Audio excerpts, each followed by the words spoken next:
The sun beat down on Elias Vance's back, a relentless hammer against the anvil of his will. Dust, thick and ochre, rose from the hooves of his lone mare and clung to his sweat-soaked clothes. This land wasn't just dirt and rock. It was a promise, a harsh and unforgiving promise he intended to claim. He'd spent 5 years building his life here, a small ranch on the edge of what the government called unclaimed territory. In his mind, it was his. The endless plains stretched out before him, a tapestry of sagebrush and tumbleweeds, broken only by the skeletal fingers of distant mountains. His small wooden cabin stood as a testament to his ambition. A single room, a hearth he'd built himself, and a barn that was more of a large shed, but it was his. He'd come from the east, a young man with a fortune no bigger than the calluses on his hands, and the promise of a new life. He was a man of routines, up before dawn, tending to his handful of cattle, mending fences and constantly scanning the horizon for trouble. Trouble in this part of the country came in many forms. It could be a drought, a sudden blizzard, or something far more dangerous. This morning trouble wore the face of a land dispute. A rider, a scrawny man named Jedediah, had galloped up the day before, his face a mask of fear. "Heard the Apaches are on the move, Elias," Jedediah had said, his voice a nervous whisper. "They're tired of us pushing in. Claim they're going to run off anyone they see." Elias had scoffed. He'd seen a few Apache hunting parties, always at a distance. They were a part of the landscape, like the rattlesnakes and the coyotes. He respected them from afar, but he wasn't afraid. "This is my land, Jed," he'd replied, patting the butt of his Winchester rifle. "They'll see that." He was wrong. The next morning, the silence of the plains was shattered by the high-pitched whoops of war cries. Elias, still in his bunk, was on his feet in an instant, his hand already on his rifle. He peered through a crack in the wooden wall. A dozen Apache warriors, their faces painted, rode hard towards his homestead. They weren't on a hunting trip. They were here for war. Elias's heart hammered against his ribs. He had no time to think. He grabbed his rifle and a box of ammunition, his mind racing. He had to defend what was his. The first arrow thudded into the side of his cabin, a chilling herald of the violence to come. He fired a single shot from his rifle, not to kill, but to warn them off. It was a futile gesture. More arrows flew, followed by a firebrand that landed on the dry thatched roof of his barn. Within moments, flames licked at the sky, a cruel orange flower against the brilliant blue. He knew he couldn't hold them off forever. They were a tide, and he was a single rock. He sprinted out the back door, his rifle held tight. He made it to the edge of his property, to the small stream he used for water, before a rope, expertly thrown, snaked around his legs. He fell hard, the breath knocked out of him. The Winchester flew from his grasp and landed in the dust. Before he could recover, 3 warriors were on him, their hands tying his wrists and ankles with surprising speed. He was dragged back to his burning home, the heat a scorching furnace on his skin. He saw his livelihood, his years of toil turning to ash. The flames were a funeral pyre for his dreams. As the smoke billowed, a figure emerged from the dust. A woman, tall and powerfully built, with broad shoulders and the fierce, unblinking eyes of a hawk. Her face was painted, and her long black hair was tied back with leather strips. She was a head taller than the warriors around her, her presence commanding. She looked at him, not with hatred, but with a cold, assessing gaze. She said something in her language, a series of sharp, guttural sounds. The warriors nodded, and she turned her back on him, walking towards the smouldering remains of his barn. Elias watched her, a knot of confusion and fear in his gut. This wasn't the kind of violence he'd expected. It was deliberate, almost methodical. He was a captive, his world shattered, and his fate rested in the hands of a people he didn't understand. He felt a chilling sense of dread. The land had finally claimed him, but not in the way he had ever imagined. He was dragged along as the warriors rode away from the ruin. The sun, once his friend, now felt like an enemy, beating down on his bound form. The mountains in the distance, once a symbol of his freedom, now seemed like a prison wall. He was no longer Elias Vance, the rancher. He was a prisoner, an outsider in a world that had swallowed him whole. The last thing he saw before the mountains obscured the view was the smoke from his home, a lingering sign of the life that was no more. The journey to the Apache encampment was a blur of pain and disorientation for Elias. He was tied to one of the warriors' horses. forced to walk for hours on end, his legs and wrists raw from the rough leather bonds. The sun sank below the horizon, painting the sky in shades of fiery orange and deep violet, but the beauty of the sunset was lost on him.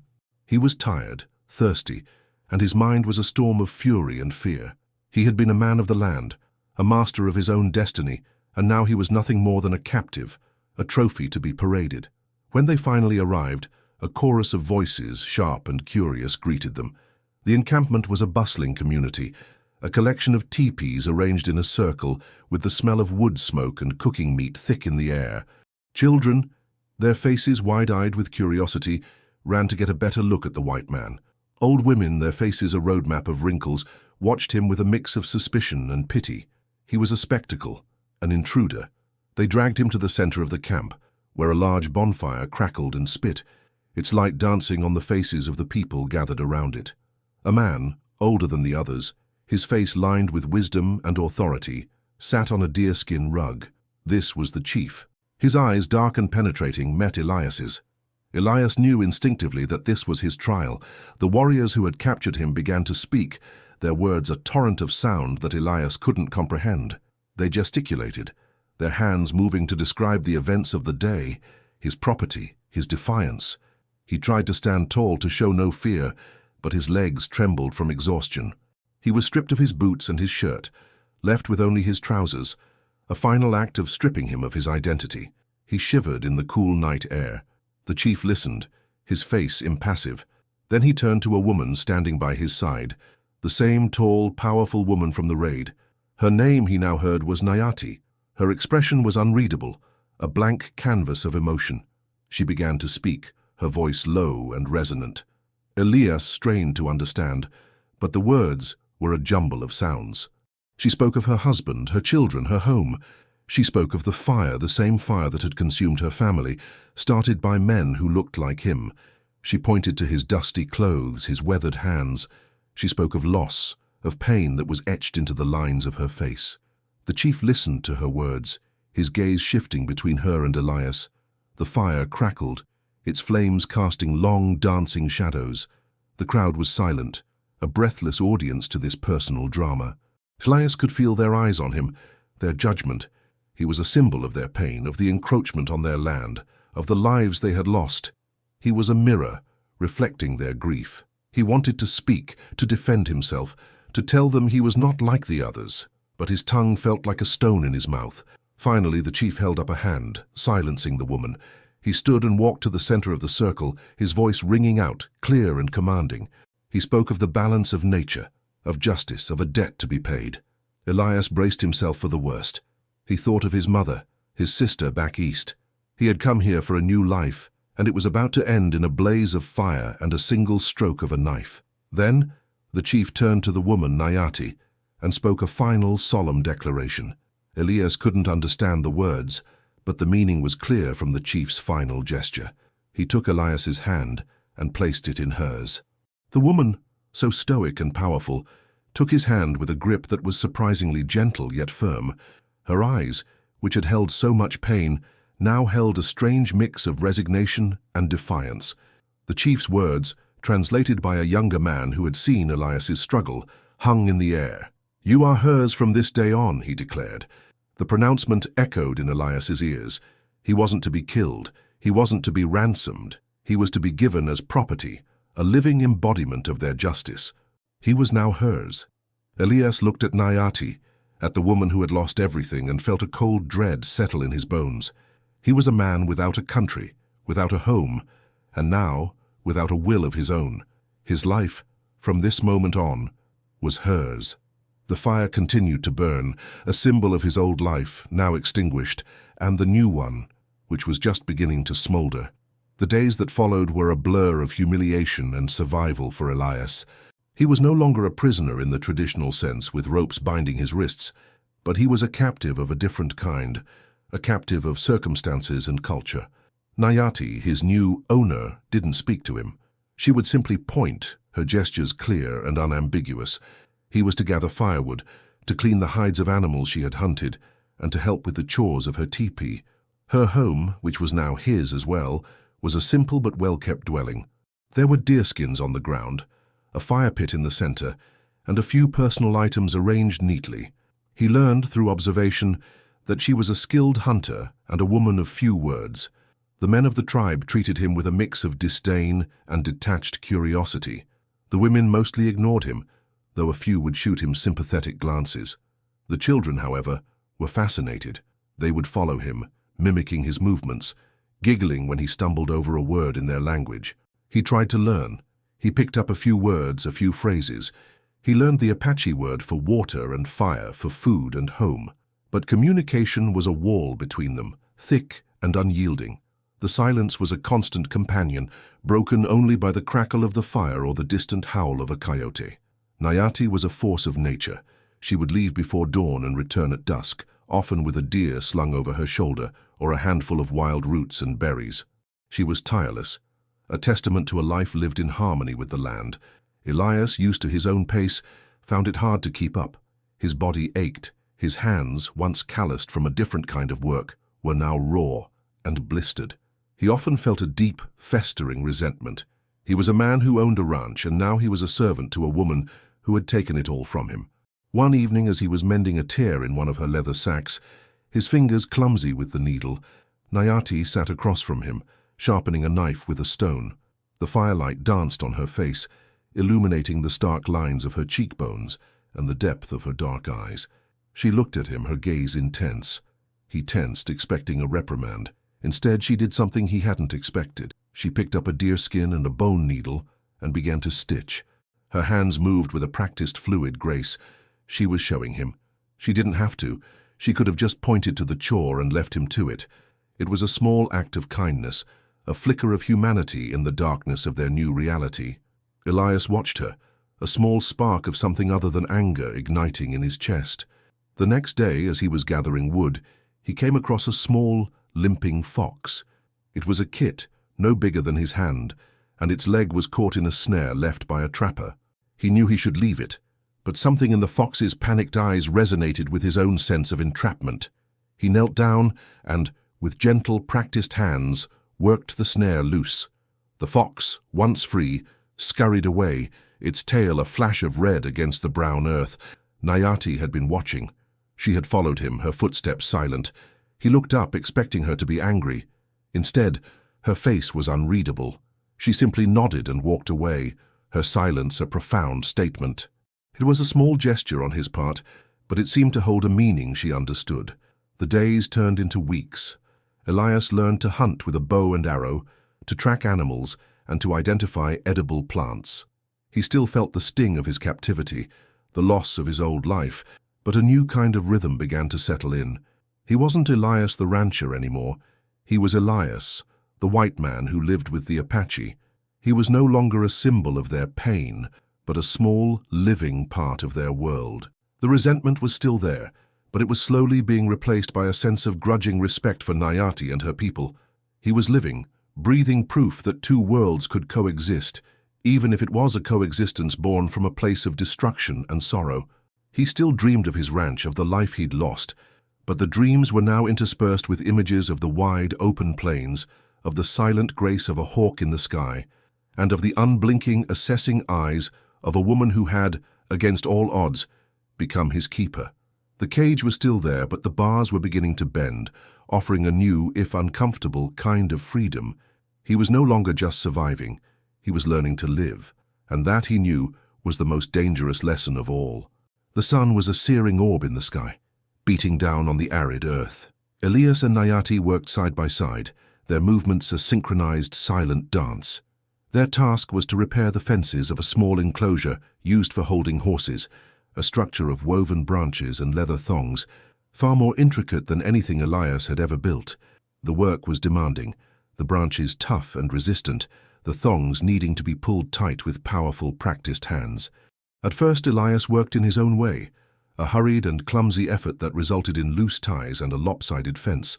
He was a man of logic and force, not of patience and precision. Nayati watched him for a long moment, her face a mask of neutral assessment. She didn't speak, didn't reprimand him with words. Instead, she knelt, a silent teacher. She took his hands, calloused and dirty, and placed them on the thong, showing him how to weave it through the branches with a deliberate, rhythmic motion. Her fingers, strong and agile, guided his. Elias felt a jolt of something he couldn't name. Not a threat, not a command, but a simple, clear lesson. He followed her lead, his movements becoming more fluid. He learned to listen to the whisper of the wind through the tall grass, to feel the give of the wood, to understand the balance of tension and release. They worked for hours, the only sounds being the rustle of the leaves, the distant call of a hawk, and the soft rasp of leather against wood. They passed tools without looking, their hands meeting briefly in a gesture of shared purpose. He would hold a branch steady while she wove the leather. She would pull taut a tie, and he would secure it with a knot he'd learned from her. The sun began its slow descent, painting the sky in a palette of burnt orange and soft pink. The fence stood, a testament to their combined effort. It was stronger, more durable, and more beautiful than the one he'd built alone. For the first time, Elias felt a flicker of pride, not in his own strength, but in their shared accomplishment. He looked at Nayati, intending to offer a small, silent acknowledgement. Her face, still unreadable, was turned towards the fence. She ran her hand along the newly woven branches, a silent approval that meant more to him than any spoken praise. As they walked back to the camp, a sense of quiet companionship settled between them. The resentments were still there, like old scars, but they were now overlaid with a new, thin layer of understanding. He saw her not just as his captor, but as a person with a formidable set of skills, a deep connection to her world, and a silent, profound resilience. And she, he hoped, was beginning to see him as something more than just a symbol of the men who had wronged her. That evening, as they sat by the fire, Nayati placed a bowl of stew in front of him. It was a simple meal of boiled meat and wild roots, but it was warm and nourishing. She had cooked it herself. He ate slowly, savoring the flavor. The other members of the tribe were scattered around the camp, their voices a low murmur, their laughter a soft counterpoint to the crackling fire. He watched them, a feeling of being on the outside, looking in. He was a part of this world, yet he was also an alien. He glanced at Nayati, who was sitting across the fire from him, her gaze fixed on the flames. He wanted to ask her something, to break the silence. He tried to form a sentence in his broken Apache, but the words felt like stones in his throat. He pointed to the food, then to her, then to himself, and managed to say, "Nayati, you, me." The question was a crude approximation of, "Did you cook this for me?" She looked up, a flicker of something. Was it a hint of a smile, crossing her face before it was gone? She nodded. It was a small gesture, but it felt like a monumental bridge. He was no longer just a body to be commanded. He was a person to be fed, to be cared for in a small, impersonal way. The firelight danced on her face, and for the first time he felt not a sense of dread, but a nascent sense of belonging, a fragile thread connecting him to this powerful, silent woman and her world. The silence between them was no longer a cage. It was a shared space, a place where understanding could grow, not from words, but from the simple, honest language of hands and shared labor. The fragile peace that had settled over Elias's life was shattered by the return of some of the tribe's younger, more aggressive warriors. They had been away on a scouting mission and returned with an air of superiority and a deep-seated distrust of the white man. Among them was a young warrior named Chaska, his face painted with the ochre of arrogance, his eyes holding a simmering hatred. Chaska's brother had been killed in a skirmish with white settlers a year prior, and Elias, with his pale skin and rough hands, was a living embodiment of the enemy. Chaska's hostility was immediate and public. He would stand at a distance, his arms crossed, his gaze a burning accusation. He would make sharp, mocking gestures, imitating Elias's movements, his sneers drawing quiet laughter from some of the other young men. Elias felt the familiar knot of anger tighten in his gut. He had worked hard to earn a place, however small, and this young warrior was doing his best to unravel it. One afternoon, Elias was helping an elderly woman mend a large basket. He was slow, his fingers not accustomed to the fine work. Chaska strode up and without a word kicked the basket, sending it tumbling to the ground. The woman cried out in surprise. Elias stood up, his fists clenched. The familiar rush of adrenaline, the urge to fight, was almost overwhelming. Before he could react, Nayati was there. She had appeared seemingly out of nowhere, her presence a silent, powerful force. Her eyes, usually so stoic, flashed with a cold fire. She spoke to Chaska in a low, dangerous tone, her words a series of sharp, guttural commands. Elias didn't understand the words, but he understood the message. Chaska was overstepping. The young warrior's face hardened, but he backed down, his gaze fixed on Nayati's unwavering stare. He muttered something under his breath and walked away, but the message was clear. This was not over. Nayati turned to Elias, her eyes assessing, a silent command for him to control his temper. She didn't offer a hand to help him pick up the scattered reeds. She simply stood there, a bulwark against the storm, and then walked away, leaving him to finish the work. Her defense of him was not an act of affection, it was a declaration of ownership. He was her property, and no one, not even a high-ranking warrior, had the right to treat her property with such disrespect. It was a strange kind of protection, one that was both humiliating and reassuring. It was a confirmation that he had a place, even if that place was as a possession. The hostility continued to simmer under the surface. During a communal meal, as Elias reached for a piece of meat, Chaska purposefully knocked his hand away. The meat fell into the dirt. A few of the younger men laughed, but the laughter died quickly under the cold gazes of the older warriors. The chief, observing the scene from his place of honor, said nothing, but his silence was a clear warning. That night, Elias sat by the fire, his mind in turmoil. The old feelings of anger and helplessness were resurfacing. He was a man who had always prided himself on his independence, on his ability to handle his own problems. Now he was relying on a woman who, while powerful, was also his captor. It was a bitter pill to swallow. He looked across the fire at Nayati. She was cleaning her bow, her movements practiced and calm. He felt an urge to thank her, to somehow express his gratitude for her protection, however cold. He cleared his throat. "Nayati," he said, his voice a low rasp. "Thank you." She stopped her work and looked up, her expression unreadable. She said nothing. Elias felt a wave of frustration. The wall between them was still there, thick and unyielding. He wanted to break through it, to be seen as a person, not a thing. But he knew in his gut that this was a battle he would have to fight on his own terms, with his own actions, not with words. He understood now that his greatest challenge was not just survival. It was to earn respect, not just from Nayati, but from her people. He had to prove his worth not by fighting, but by living, by demonstrating his value in a world that had no place for him. He was a snake in the grass, an unwelcome presence in their midst. But he was also a man, and he would not be cowed. The struggle was just beginning, and he knew with a certainty that chilled him to the bone that the path to acceptance would be long and fraught with danger. A crisp, cool wind swept across the plains, a herald of the changing seasons.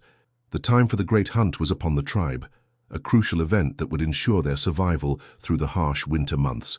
For Elias it was a new experience, one that filled him with both a sense of dread and a spark of hope.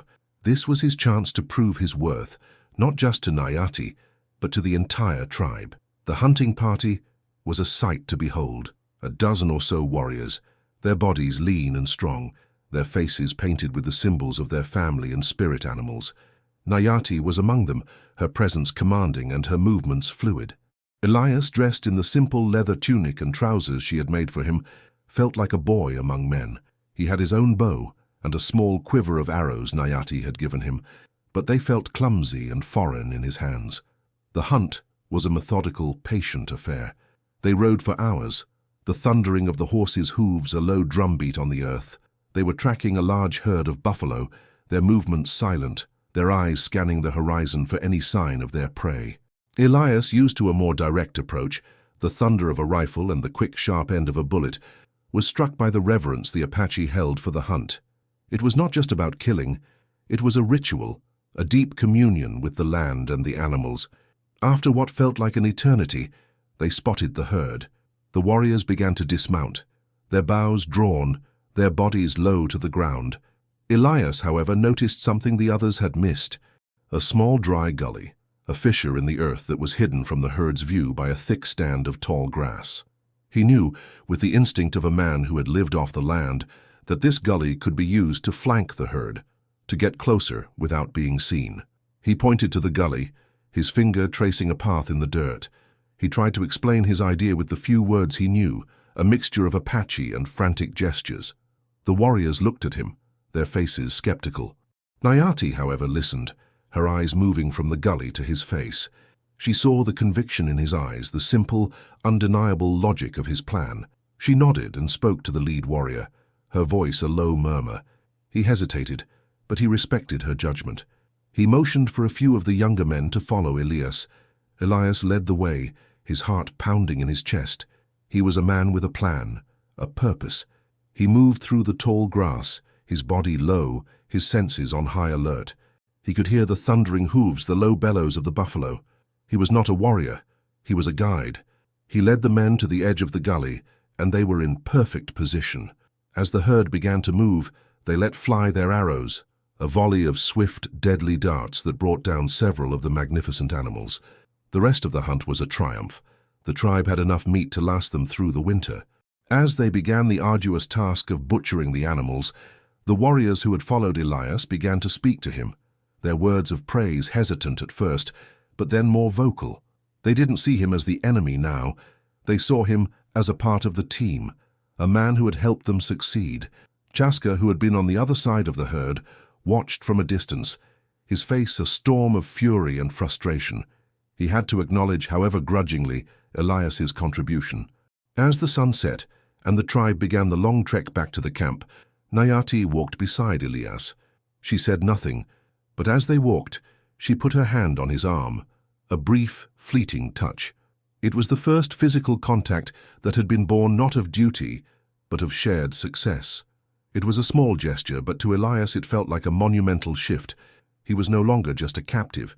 He was a contributor, a man who had found a place, however tenuous, in this new and strange world. The hunt had not just provided for the tribe, it had, in a small but significant way, redefined his place within it.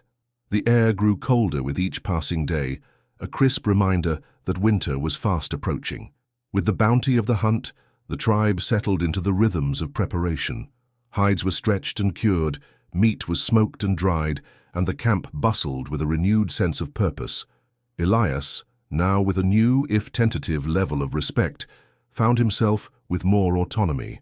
He was still Nayati's charge, but he was trusted with tasks beyond the menial, and the watchful, suspicious eyes of the tribe had begun to soften. He spent his days working, his hands calloused and strong, his body leaner and tougher than it had ever been. He learned to track and trap small game on his own, to identify edible plants he'd never known existed, and to tell the time by the position of the sun. He was, in a very real sense, becoming a different kind of man, a man of the earth, not just a man who owned a piece of it. One evening, as the moon rose high in the sky, a sliver of white against the deep black of the heavens, Elias saw Nayati, sitting alone by a fire, separate from the rest of the camp. Her shoulders were slumped, and her face, usually a mask of stoicism, was softened by the dancing light of the flames. He hesitated, not wanting to intrude. But a deep, unexplainable curiosity pulled him forward. He walked slowly, his footsteps silent on the soft earth. He stopped a few feet away, the silence between them a tangible thing. He watched her. She was holding a small, worn leather bag, her fingers tracing the intricate patterns on its surface. He saw her shoulders tremble, a single silent tear running down her cheek, catching the firelight like a diamond. It was the first time he had seen her cry, the first time he had seen a crack in the formidable armor she wore. He knelt down, the sound of his movement gentle. He looked at the bag in her hands. She opened it, and he saw, nestled inside, a small, hand-carved toy horse, a smooth piece of wood and a few leather scraps. It was a child's toy. A wave of understanding, of profound, heartbreaking empathy, washed over him. He knew instinctively that this was a remnant of the life she had lost, a husband, children, a family. He saw the fire in her eyes, not as anger now, but as grief. It was the kind of grief that lived deep in a person's soul, a wound that would never fully heal. He looked at her, and for the first time he saw her not as the giant Apache woman, not as his captor, but as Nayati, a woman who had lost everything. Her pain was a mirror to his own. He had lost his home, his livelihood, his identity. Her loss was far greater, far more profound. He didn't say anything. There were no words that could fill the chasm between them. Instead, he reached out a hand, a slow, deliberate gesture. He took a piece of firewood and placed it on the flames, a silent offering, a gesture of shared sorrow. She looked at him, her eyes still glistening with tears. She saw his empathy, not his pity. She saw the shared humanity that transcended the barriers of language and culture. She placed the toy horse back in the bag, and with a shuddering breath, tied it shut. The moment of vulnerability passed, and the mask of stoicism settled back on her face. But something had changed. The wall between them was still there, but a small, narrow window had been opened. She looked at him, her eyes searching his, and then, in a soft, low voice, she said one word in her language. He didn't understand the word, but he understood the meaning. It was a word that spoke of shared burdens, of understanding, of a fragile new connection. He knew then that his journey was not just about survival. It was about connection, about finding a common ground with a woman who had every reason to hate him. He had seen her grief, and she had seen his offering. It was a silent, unwritten contract, a promise of a new kind of relationship, one built not on command and duty, but on a shared, deep-seated understanding of loss and the relentless march of time. The bitter cold of late autumn had set in, and with it came the predictable companion of sickness. A deep, hacking cough began to spread through the camp, a ghostly sound that echoed through the teepees at night. It was a relentless illness, a cold that had burrowed deep into the lungs of the tribe's most vulnerable, the children and the elderly. The medicine man, a revered elder named Cochise, was working tirelessly, using herbs and rituals to ward off the sickness. But the cough persisted, and fear began to settle in. Elias watched the struggle with a familiar sense of helplessness. He remembered similar illnesses back home, where people would use boiled remedies and rest to combat the fevers. He had seen his mother use willow bark to treat pain and fever, and he knew that certain plants had healing properties. He had never been a doctor, but he had a basic understanding of hygiene and common-sense remedies. One day, he saw a young boy, no older than 5, shivering violently, his small body racked with a cough so deep it seemed to shake his bones. His mother, her face etched with worry, held him close, whispering prayers. Elias's heart ached with empathy. He knew he couldn't stand by and watch. He approached the mother cautiously. She looked at him with a mix of fear and resignation. He pointed to the boy, then to himself, and made a gesture of trying to help. The mother looked to Nayati, who was standing nearby, her face grave. Nayati, after a moment of consideration, gave a slow, deliberate nod. Elias walked to the edge of the camp and began to search for a specific plant. He remembered his father showing him the broad, jagged leaves of a plant he called feverwort, a simple remedy for fevers and chills. He also knew of a wild root that, when boiled, could help soothe a sore throat. He found a small patch and, using his hands, carefully dug up the roots. He returned to the camp and took a small clay pot. He filled it with water from the stream and placed it over the fire. He cleaned the roots and leaves, his hands moving with a practiced urgency. The medicine man, Cochise, watched him from a distance, his face a storm of disapproval. He saw the white man, the outsider, attempting to use his foreign medicine. This was a challenge to his authority, to the ancient ways of his people. When the water was boiling, Elias added the roots and leaves, letting them steep until the liquid turned a dark, murky brown. He waited for it to cool. Then, with Nayati's consent, he brought the pot to the mother and her sick son. The mother looked at him, her eyes pleading. She trusted him, or at least, she trusted Nayati's judgment. Elias gently held a small bowl of the brew to the boy's lips. The boy drank, his eyes wide with fear, but the warmth of the drink seemed to soothe his throat. Elias spent the rest of the night by the boy's side, watching his breathing, placing a cool, damp cloth on his forehead. He didn't use any grand gestures. He simply acted with the quiet, determined care of a man who had seen suffering and wanted to alleviate it. The boy's fever broke in the night, and his cough, while still present, became less violent. By morning, the boy was sleeping peacefully, his breathing even and calm. The news spread like wildfire through the camp. The white man had helped. He had used his medicine to save a child. The women of the tribe, their hearts filled with relief, began to look at him with a new light in their eyes. The men, while still skeptical, were impressed. Cochise, however, remained aloof, his face a stony mask. The success of Elias's remedy was a personal defeat for him, a threat to his position as the spiritual and medical leader of the tribe. Elias knew this was a turning point. He had not just earned respect, he had earned trust.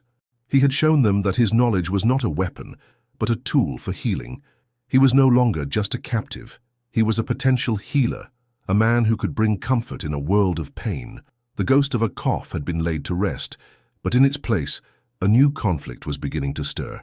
A silent battle for the soul of the tribe. The healing of the young boy was a watershed moment. Elias was no longer an outsider. He was now a part of the community, albeit a strange and unique one. The mothers of the tribe would approach him, their hands full of a sick child's possessions, their eyes pleading. He would do what he could, using his simple, practical remedies. He would boil certain herbs for fevers, create poultices for wounds, and offer a simple, comforting presence that seemed to do as much good as his medicine. His relationship with Nayati deepened in this time. She would watch him, her gaze a mixture of pride and quiet wonder. She had seen him as a man of the land, a hunter. Now she saw him as a man of compassion, a healer. He was no longer her possession. He was her partner in a new, unspoken venture. They would often sit together by the fire at night, the silence between them no longer one of tension, but of shared companionship. He would tell her about his life back east, about the city, the trains, the tall buildings. She didn't understand the words, but she understood the meaning in his voice, the nostalgia, the memories of a world long gone. She, in turn, began to share with him, not with words, but with actions. She showed him the stories in the stars, tracing the constellations with a gnarled stick. She showed him the medicinal properties of every plant and flower, a silent lesson in the ancient wisdom of her people. They were bridging the gap between their two worlds, not with a grand gesture, but with 1,000 small, almost imperceptible acts of sharing and trust. The animosity from Chaska, however, had not faded. The young warrior saw Elias's growing acceptance as a personal affront. He saw the white man as a stain on their people, a symbol of the encroaching world that had taken his brother. He believed that Elias's magic was a trick, a way to weaken them from within. His whispers of distrust grew louder, his stares more menacing. Cochise, the medicine man, also saw Elias as a threat. He was a man of tradition, a guardian of the old ways. Elias's remedies, while effective, were a foreign intrusion, a rejection of the rituals and beliefs that had sustained his people for generations. He would watch Elias with a cold, unforgiving glare, his silence a powerful and dangerous disapproval. One day, a hunting party returned from the east, their faces grim. They brought a report of a large group of settlers and a detachment of soldiers moving through the land. They were setting up new outposts, felling trees, and building forts. The message was clear. The white man was not just passing through, he was here to stay. The news spread through the camp like a shockwave. The laughter and easy camaraderie that had filled the air was replaced by a tense, nervous energy. The chief called a council, and all the warriors, including Nayati and Chaska, gathered in the center of the camp. The chief spoke of the threat, of the need to protect their lands, their people, their way of life. Chaska stood, his voice a torrent of fury. He spoke of revenge, of an open war, of driving the white men back to where they came from. He pointed at Elias, his finger a sharp, condemning blade. "He is one of them," he shouted. "He is a disease. He will lead them to us." The accusation hung in the air, a poisonous cloud. Elias felt the familiar knot of fear and anger. Nayati stood, her face a storm of defiance. She spoke to the chief, her voice strong and clear. She did not defend Elias as a man. She defended him as a resource. He knew their language, their ways. He could be a bridge, a source of information. He was a weapon, and to throw him away would be a fool's errand. The chief listened, his face impassive.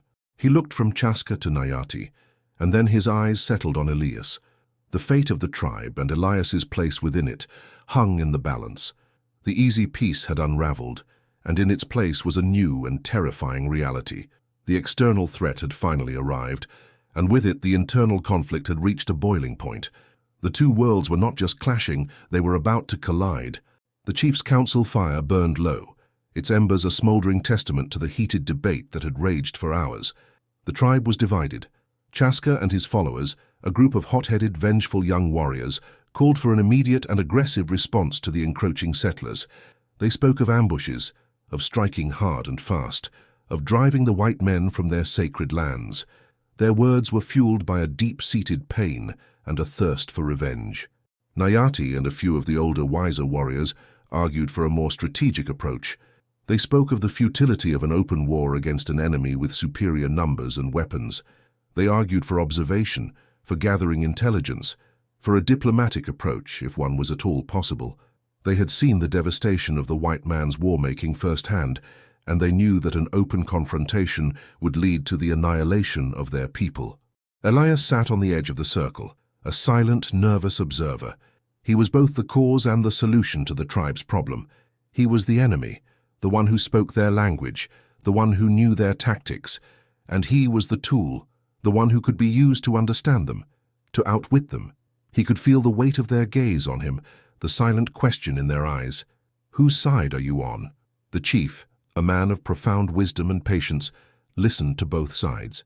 He saw the passion in the young warriors, the pain that drove their thirst for revenge, and he saw the hard, cold logic of Nayati's argument.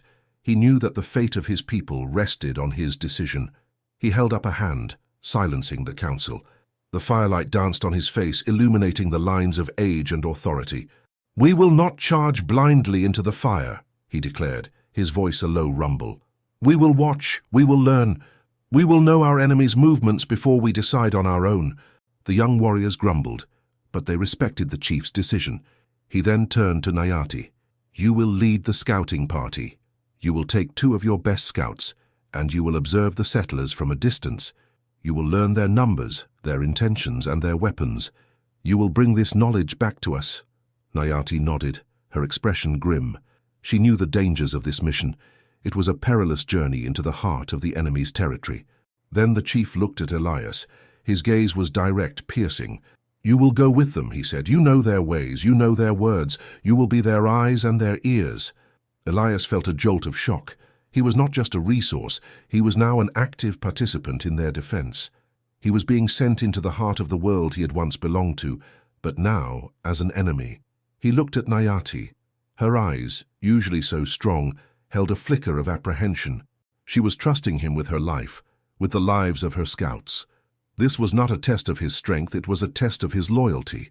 He looked around the circle. The faces of the tribe were a mixture of acceptance and suspicion. Cochise, the medicine man, watched him with a cold, knowing look.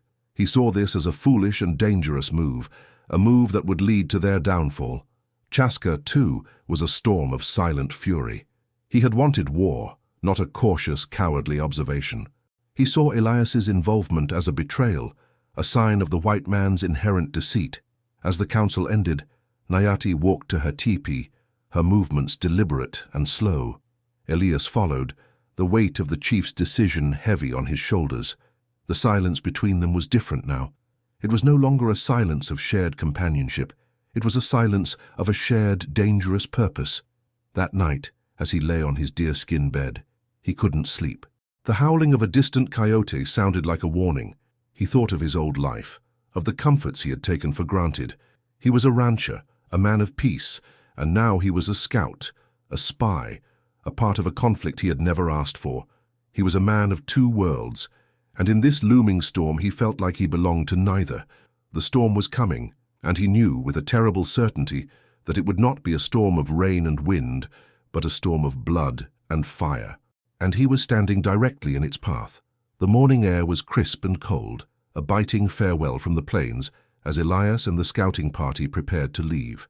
The party consisted of Elias, Nayati, and 2 young, seasoned scouts, named Kemi and Etle, both of whom watched Elias with a guarded, unspoken suspicion. Their eyes were like those of hawks, missing nothing, their faces grim. This was a mission of profound importance, and they were putting their faith in a man who had once been their enemy. Nayati gave Elias a small leather bag filled with dried meat and parched corn. She handed him a canteen filled with water. She spoke to him in a series of simple, direct commands, her words leaving no room for argument. "We move at night. We sleep during the day. We are shadows." Her voice was low and firm, her eyes fixed on his. He understood. This was not a partnership of equals. She was the leader and he was the guide. The first few days were a study in silent endurance. They rode through the night, the vast, star-strewn sky, a breathtaking canopy above them. The world was a different place at night, a landscape of whispers and shadows. Elias, who had always been a creature of the sun, was learning to navigate by the stars and the silent cues of the land. He was learning to be a ghost, a silent observer in a world that had once been loud with his own ambition. They would stop at dawn, finding a hidden cave or a thick stand of trees to rest. Nayati, with her uncanny ability to find water and shelter where none seemed to exist, was a true master of the land. She was a silent, unyielding force, her every movement a testament to her profound connection to the earth. She seemed to know where the animals would gather, where the water would flow, and where the shadows would be deepest. Elias was a man of the East, a man of fences and clear-cut lines. This was a world of fluid boundaries, of hidden dangers, of unspoken rules. He was learning to read the signs of the land, the broken branch that signaled a passing animal, the disturbed stone that hinted at a path, the distant column of smoke that spoke of human presence. He was a student, and Nayati was his silent, unforgiving teacher. The suspicion from Keme and Etle was a constant, low-level thrum of anxiety. They would ride a little behind him, their hands always near their knives. They would watch him eat, their eyes assessing every movement, every gesture. Elias knew their distrust was not personal. It was a byproduct of their lived experience. They had seen what the white man's world did to their people, and they saw him as a harbinger of that destruction. One night as they rode, Nayati stopped suddenly, holding up a hand. The scouts with a silent grace disappeared into the shadows. Elias, however, was caught in the open. He saw a flicker of movement in the distance, the glint of metal under the moonlight.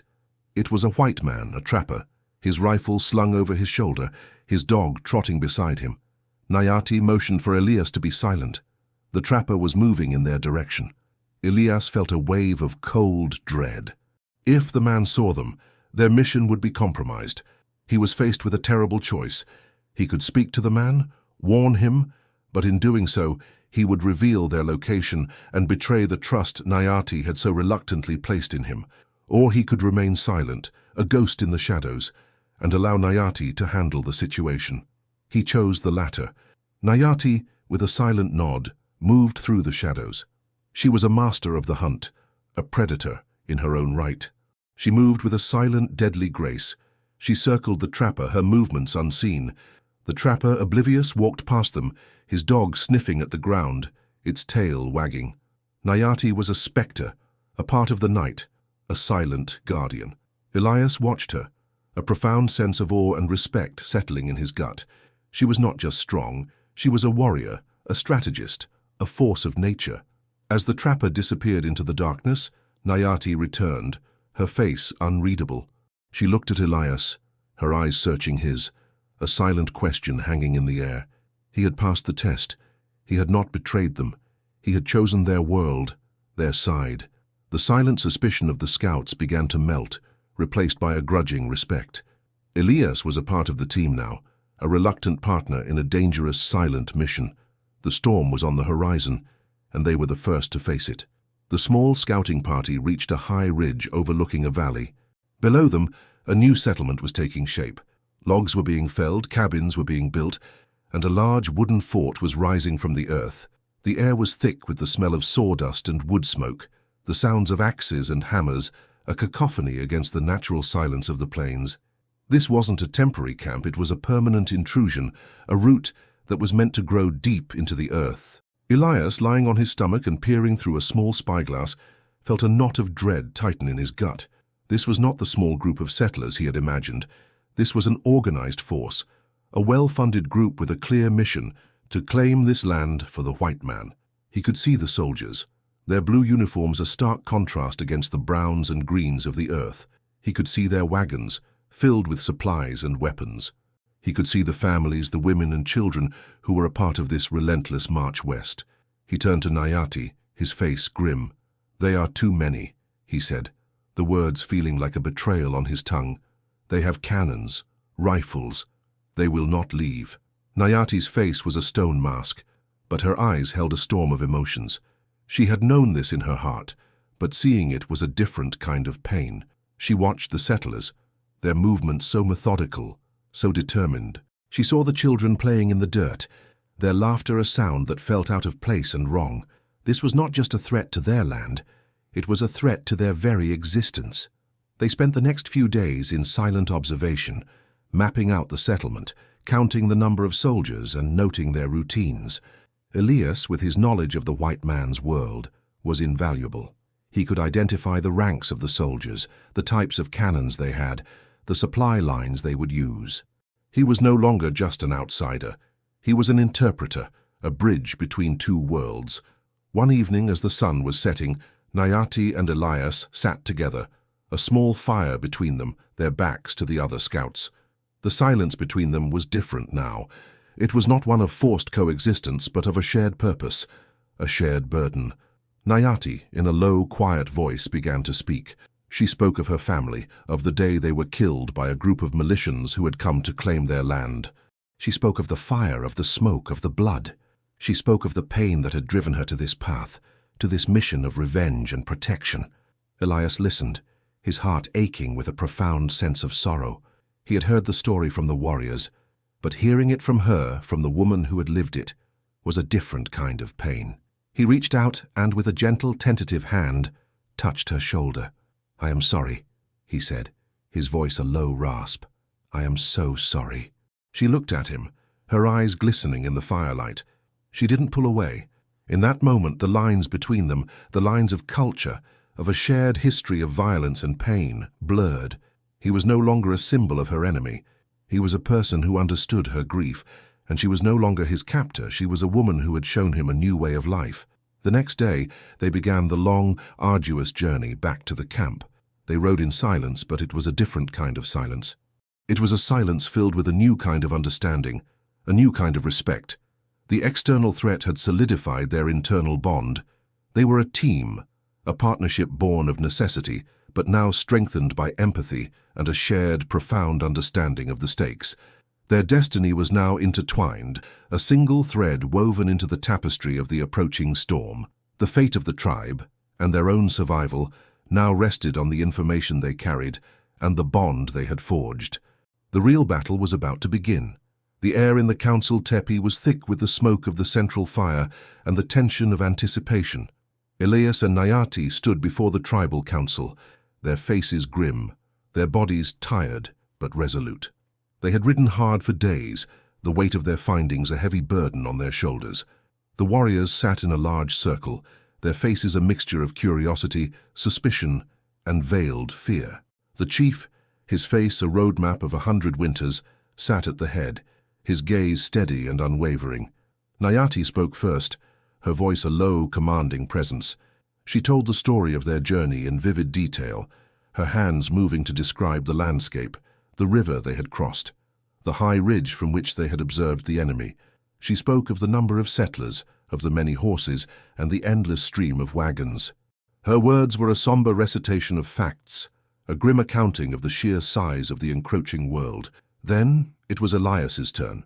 He stood tall, his hands clasped behind his back, his voice clear and resonant. He spoke in the language he had learned, his words a clumsy but effective bridge.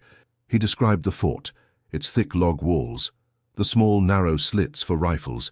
He explained the purpose of the cannons, the soldiers' uniforms, the different types of guns they carried. He drew a map in the dirt with a stick, showing the council the location of the supply lines, the weak points in their perimeter, the watchtowers. He spoke of their routines, their habits, the way they moved and thought. He was giving them a window into the mind of their enemy, a detailed blueprint of the threat that was coming for them. The council listened in stunned silence. The scale of the threat was far greater than they had imagined. The young warriors who had so eagerly clamored for war now looked at each other with a new, sober understanding. They had wanted a fight, a glorious battle. Elias's report described a war of attrition, a long and arduous struggle against an overwhelming force. As Elias finished, a warrior named Tasli, his face painted with the scars of old battles, spoke up. "This is not a battle we can win," he said, his voice laced with resignation. "They are too many. Their magic is too strong." But not everyone was so quick to concede defeat. Chaska, his eyes burning with a dark, furious fire, leapt to his feet. "This man lies!" he shouted, his voice a torrent of outrage. He pointed a trembling finger at Elias. "He is one of them. He comes here and fills our ears with fear. He is a coward, and he wants us to be cowards like him." The council erupted in a storm of shouts and arguments. The tribe was fracturing, the fault lines running deep. The young warriors, fueled by Chaska's words, began to rally behind him. They saw Elias's report not as a grim truth but as a betrayal, a sign of the enemy's deceit. They wanted to fight, and they didn't care about the odds. They wanted revenge. The chief held up his hands, his face a mask of disappointment. "Silence!" he commanded, his voice a thunderous presence that silenced the room. He looked at Chaska, his eyes filled with a sad, weary knowledge. "This is not a lie," he said, his voice low and firm. "This is the truth. A bitter truth, but a truth nonetheless. Elias and Nayati risked their lives to bring us this knowledge. To call them cowards is to call the sun a lie." But Chaska would not be deterred. He looked at the chief, his defiance clear and unwavering. "Then you are a coward too, old man," he shouted, his words a shock to everyone in the room. "You would see our lands taken, our children killed, and you would do nothing. I will not stand by and watch. I will lead my own warriors to fight for what is ours." The chief's face hardened, a direct challenge to his authority, to the ways of his people. He stood up slowly, his body straight and tall. "Then you will go alone, Chaska," he said, his voice filled with a final, unyielding authority. "You will not take our young men to their deaths. You will not spill our blood for a war we cannot win. You are no longer one of us. You are a man without a tribe." Chaska's face was a mask of shock and then fury. He looked at his followers, their faces a mixture of fear and defiance. The line had been drawn. He was an exile, a lone wolf. He looked at Elias, a look of pure, unadulterated hatred in his eyes. "This is your doing, white man," he hissed. "You have cursed us all." He then turned and stormed out of the teepee, his followers close behind. The council was over, but the damage was done. The tribe was now fractured. A small but dangerous faction had broken away. Elias stood in the silence, his heart a heavy stone in his chest. He had not come here to cause division. He had come here to survive. But the two worlds, his and theirs, were colliding, and he was standing at the epicenter of the storm. He looked at Nayati, her face a reflection of his own sorrow. The external threat was coming, but the internal one was already here. The air in the camp was thick with a palpable tension. Chaska and his small band of followers had set up their own camp on the outskirts, a clear act of defiance. The tribe was now a house divided, the echoes of their bitter confrontation in the council teepee still hanging in the air. The older warriors and the women of the tribe were filled with a quiet dread, while the younger men, torn between loyalty to their chief and the fiery rhetoric of Chaska, felt a deep sense of confusion. Elias was a marked man. He was no longer just the captive. He was now the reason for the schism, the white man who had poisoned the tribe with his words of fear. He felt the cold stares, the silent accusations. He tried to go about his daily tasks, but he felt 1,000 eyes on him, their gazes a physical weight on his shoulders. The air was a silent, simmering accusation. One afternoon, as he was mending a tear in one of the communal teepees, Chaska approached him. He was alone, his face a storm of fury. He stopped a few feet away, his arms crossed, his stance one of open hostility. "You have ruined us, white man," he said, his voice low and dangerous. "You have made our chief weak. You have made our people afraid." Elias stood up, his heart pounding, but he stood his ground. "I only spoke the truth," he said, his voice strained. "The truth of what is coming for you." Chaska let out a bitter, mocking laugh. "Truth? The only truth is that you are a coward. You and your woman. You hide in the shadows and whisper about cannons and men. A true warrior would stand and fight. He would not hide behind a woman's skirts." The insult, the reference to Nayati, was a spark that lit a fire in Elias's gut. He took a step forward, his fists clenched. "Do not speak of her," he said, his voice a low growl. "She is a warrior, and you are nothing but a fool who will lead your men to their deaths." Chaska's face hardened. He lunged forward, his hands grasping Elias by the shoulders, his face inches from his. "I will not let you corrupt our people," he hissed. "I will not let you take us from our land without a fight." Elias and Chaska were about to come to blows, but a sudden, familiar presence came between them. Nayati. She had been watching from a distance, her eyes keen and alert. She now stood between the two men, her arms outstretched, a silent, powerful barrier. She spoke to Chaska, her voice filled with a cold, unyielding authority. She told him to step back, to leave Elias alone. Chaska, surprised by her sudden appearance, released his grip on Elias. He looked at Nayati, a flicker of something in his eyes that was not hatred, but a deep-seated respect. "He is your property, Nayati," he said, his voice filled with a biting sarcasm. "You can keep him, but do not expect us to fall in line with your cowardly plans." Nayati did not flinch. "I am not a coward, Chaska," she said, her voice low and steady. "I am a leader. I will not lead my people to their graves. I will fight, but I will fight with my mind, not just my heart. And you are a boy who thinks with his blood, not with his head." The insult, the quiet, powerful condemnation, hit Chaska harder than any punch could have. He had been a hero in his own mind, a defender of his people. Nayati had, in a few short sentences, reduced him to a hot-headed child. He said nothing, his face a mask of shame and fury. He turned and walked away, his shoulders slumped, his defiant posture gone. Nayati looked at Elias, her eyes filled with a silent command. "Do not fight him, Elias," she said, her voice low. "His heart is filled with poison. A fight with him will only bring you to his level." Elias nodded, his own anger slowly receding. He knew she was right. His purpose was not to fight Chaska.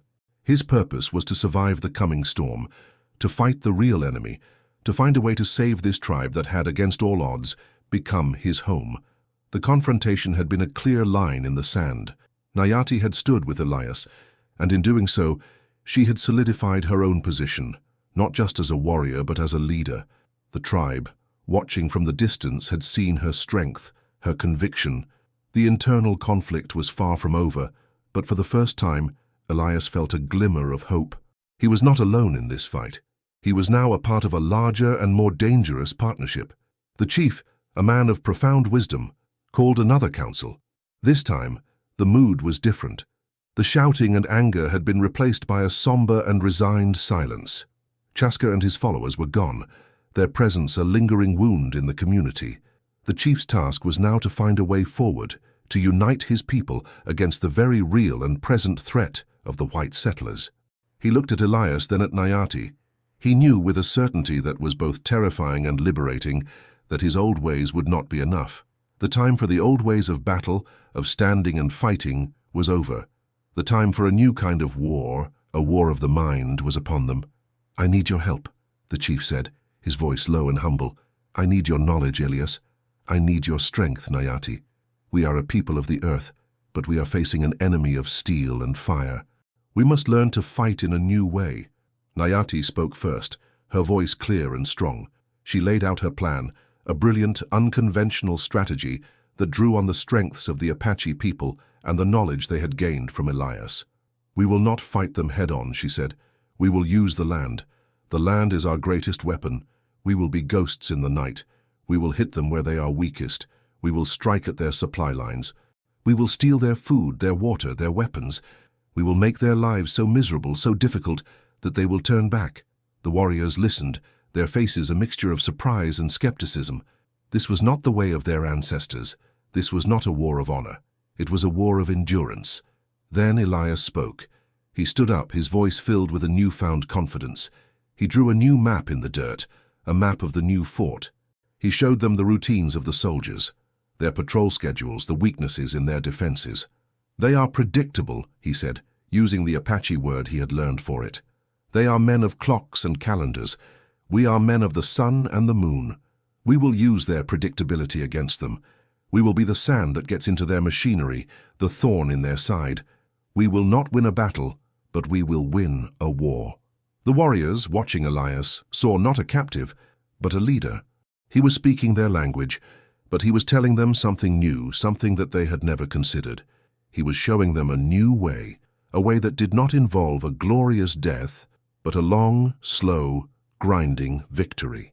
The skepticism in their eyes began to fade, replaced by a glimmer of hope. The chief nodded, a slow, deliberate movement. "So be it," he said. "Nayati will lead a new kind of warrior. Elias will be their guide. We will fight this war with the wind and the shadows, not with our fists and our blood." Nayati and Elias were now officially a team, an unlikely alliance that held the fate of the tribe in their hands.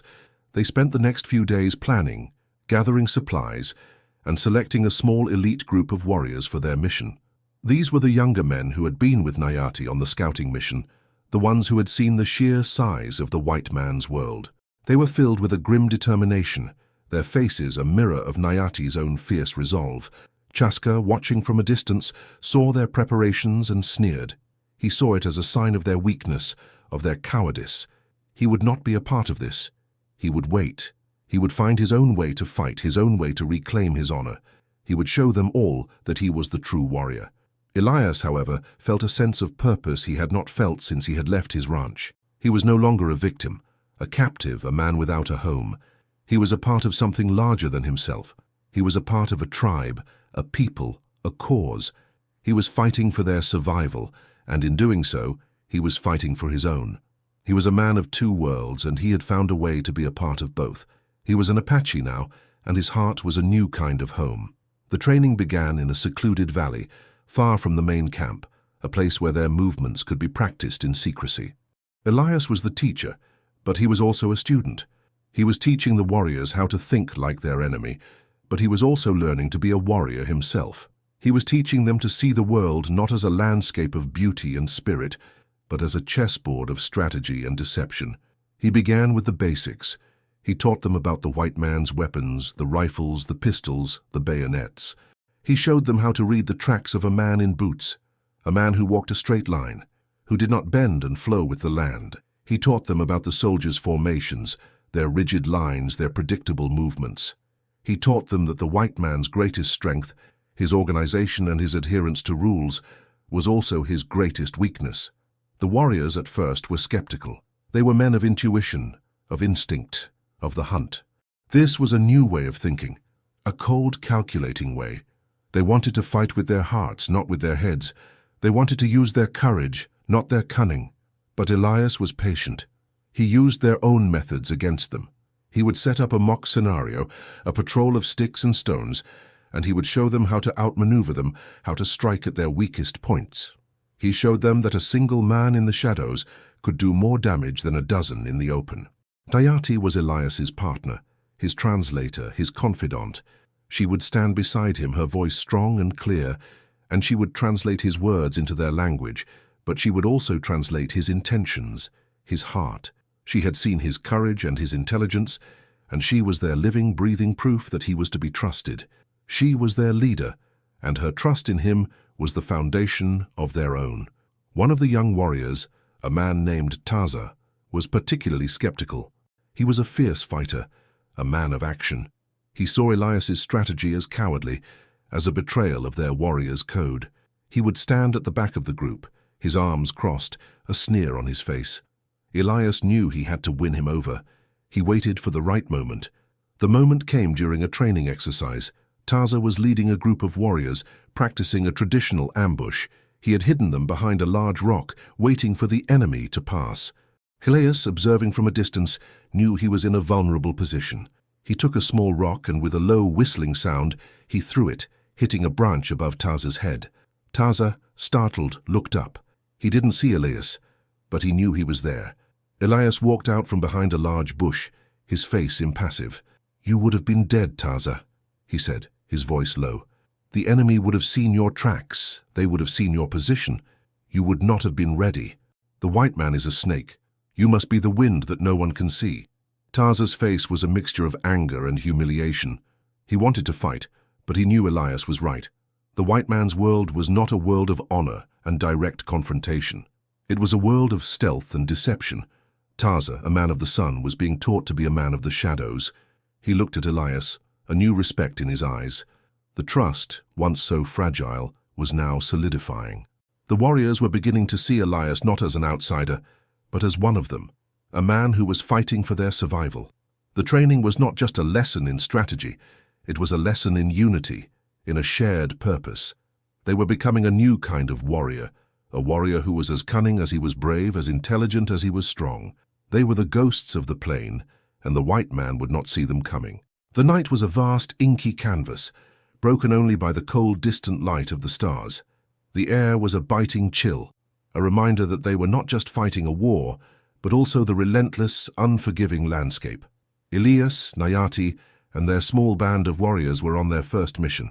They were a force of 10, a small but determined group, moving like shadows in the night, their movements silent, their purpose clear. Their target was a small isolated supply depot, a crude log structure at the edge of the settlers' camp. It was a place where they stored their extra food, their blankets, their ammunition. It was their lifeblood, and Nayati had a brilliant plan to hit them where it hurt the most. They would not destroy the depot. They would not kill the men guarding it. They would simply make it disappear.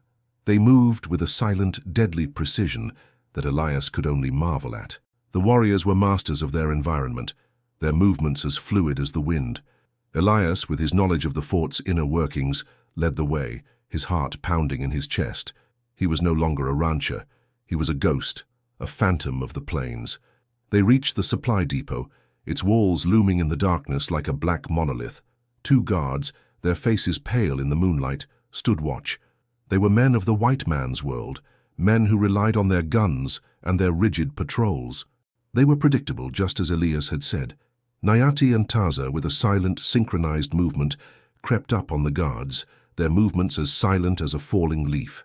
They disarmed them in a flash, their hands covering their mouths, their knives pressed against their throats. The guards, in a state of shock, offered no resistance. They were tied and gagged, left to the cold embrace of the night. The rest of the warriors went to work. They took the food, the blankets, the ammunition. They did not take it all. They took enough to cause a disruption, to sow confusion but not enough to be traced. They took just enough to let the settlers know that they were not alone, that the land was not their own. They took what they needed, but they also took a little extra, a subtle message of their power. As they worked, Elias noticed a small, isolated cache of rifles and ammunition a few feet away from the main supply. It was a small, well-hidden cache, meant for emergencies. He motioned to Nayati, and she nodded, her eyes filled with a new, quiet respect. He was not just a guide. He was a source of information, a man who saw the world through the eyes of the enemy. They took what they could from the cache, leaving behind a subtle sign of their presence. The sun began to rise, a crimson stain on the horizon, as they rode away, their horses laden with their spoils. They had not spilled a drop of blood, but they had inflicted a deep, psychological wound. They had shown the settlers that they were not safe, that their world, so secure in their own minds, was a fragile thing, a thing that could be stolen in the night. When they returned to the camp, the tribe greeted them with a mix of awe and relief. The warriors, their faces grim but proud, displayed their spoils. They had won a victory not of battle, but of cunning. The young warriors who had rallied behind Chaska now looked at Elias with a new respect. They saw his wisdom, his intelligence, his quiet courage. Chaska, watching from his separate camp, felt a familiar surge of fury. They had succeeded, but they had succeeded in a way he had never imagined. It was not a victory of honor, but a victory of stealth. He saw it as a sign of their weakness, a sign of their betrayal of the old ways. He would not be a part of this. He would find his own way to fight, his own way to reclaim his honor. He would show them all that he was the true warrior. But Elias and Nayati, now a seasoned team, knew that this was just the beginning. The first strike had been a success, but the settlers would retaliate. They would not take this humiliation lightly. The storm was coming, and they had just sent the first warning shot. The settlers, enraged and humiliated by the theft of their supplies, did not waste time in retaliating. They sent out a small, well-armed patrol, their mission not to fight a battle, but to find and kill the culprits. They were not looking for a fight. They were looking for revenge. Elias knew they would be coming. He knew their methods, their tactics. They would track them with dogs. They would move in a straight line, and they would not stop until they found them. Elias and Nayati, now with a larger group of warriors, were prepared. They had spent days laying a false trail, using the knowledge Elias had of the white man's world. They had placed branches over their tracks. They had split their party, and they had used the river to hide their scent. They were ghosts, phantoms, a part of the wind. The patrol, a group of 5 men, their faces grim, followed the false trail. Elias and Nayati watched them from a high ridge, their faces a study in grim determination. Elias felt a deep, profound sense of unease. He was no longer just an observer. He was now a part of this, a part of a fight that would have real consequences, real casualties. The patrol followed the false trail for miles, their frustration growing with each passing hour. They were men of the white man's world, men who relied on their sense of sight and sound. They did not know how to read the language of the land. They did not know how to follow the whispers of the wind. But they were not fools. The patrol's leader, a grizzled old sergeant, finally realized he had been tricked. He stopped his men, his eyes scanning the horizon. He knew they were being watched. He knew the Apache were out there, a silent, deadly presence. He barked an order, and the men spread out, their rifles at the ready. Elias and Nayati knew their cover was blown. The ambush was on. Nayati gave a silent signal, and the warriors, hidden in the tall grass, let loose a volley of arrows. The arrows, silent and swift, found their targets. One of the soldiers, a young man, fell to the ground, an arrow piercing his shoulder. The other soldiers, shocked, took cover, their rifles firing in a chaotic, desperate symphony. Elias, with a new sense of urgency, gave an order. He told the warriors to fire a few more arrows and then retreat. He knew they could not win a prolonged fight against the rifles. The goal was not to kill them, but to scare them, to send a message. The warriors, with a newfound trust in Elias's judgment, did as they were told. They fired a few more arrows and then, with a silent grace, they disappeared into the tall grass. The soldiers, confused and disoriented, fired a few more rounds into the grass, but they were firing at shadows. The patrol's leader, his face a storm of frustration and rage, realized the futility of it all. He had been outwitted. He had been outmaneuvered. He ordered his men to retreat. As the patrol left, their retreat a demoralized march, Nayati and Elias went to the scene of the skirmish. The young soldier was still alive, his face pale with shock and pain. He was not one of them. He was a boy, a son, a brother. Elias, with a surge of empathy, knelt beside him. He took out a clean piece of cloth and, with Nayati's help, he tended to the wound. He was a healer, a man of compassion, and he could not leave this boy to die. Nayati watched him, her eyes filled with a mixture of sadness and understanding. She knew that Elias was a man of two worlds, and that his heart was big enough to hold both of them. He was an Apache, but he was also a man of his own people. He was a warrior, but he was also a healer. He was a man who in the midst of a war had found a way to be human. The victory was a small one, a skirmish, but it was a victory nonetheless. But it was a victory that came with a price that had been paid in blood, a price that would have to be paid again and again. The small, demoralized patrol of settlers returned to their fort, their report of the skirmish spreading through the camp like a contagion. The settlers were now on edge, their confidence shattered. The Apache, once a distant and manageable threat, were now a silent, deadly force. The new strategy, Nayati and Elias's ghost war, was working. The settlers, men of the open, were now living in a world of shadows, a world of fear. But the success, so profound on the outside, had a subtle, insidious effect on the inside of the Apache tribe. Cochise, the medicine man, watched the small victories with a growing sense of unease. He saw them not as a sign of strength, but as a sign of weakness. He saw Elias, the white man, not as a leader, but as a curse. He believed that Elias's methods, his reliance on cunning and stealth, were a betrayal of the old ways, a rejection of the spirits who had guided their people for generations. He began to speak in hushed whispers, his words a poison seeping into the ears of the tribe. He spoke of the spirits, of their anger, of the dark clouds that were gathering on the horizon. He spoke of prophecies, of a future filled with a slow, grinding death. He saw Elias as a harbinger of a new world, a world without honor, without spirit, a world of metal and fire. He believed that by embracing Elias, they were inviting their own destruction. His words had a powerful effect on the tribe. They were men and women of spirit, of faith. They had seen their world change, their way of life threatened. They had seen the death of their loved ones, the destruction of their homes. They had been looking for a reason, a cause, and Cochise was giving them one. He was giving them a simple, clear answer to a complex and terrifying problem. The white man was the enemy, and Elias, by embracing their ways, was a traitor to his own people. Chaska, still watching from his separate camp, was a willing accomplice to Cochise's rebellion. He saw the medicine man as a man of true wisdom, a man who spoke for the old ways, for the old gods. He used Cochise's words to fuel his own fire, to rally his followers. He would listen to Cochise's prophecies, his eyes filled with a dark, triumphant light. He was no longer just a hot-headed young man. He was now a leader, a man with a cause, a man who would fight for the soul of his people. Nayati and Elias, consumed by their mission, were oblivious to the growing threat.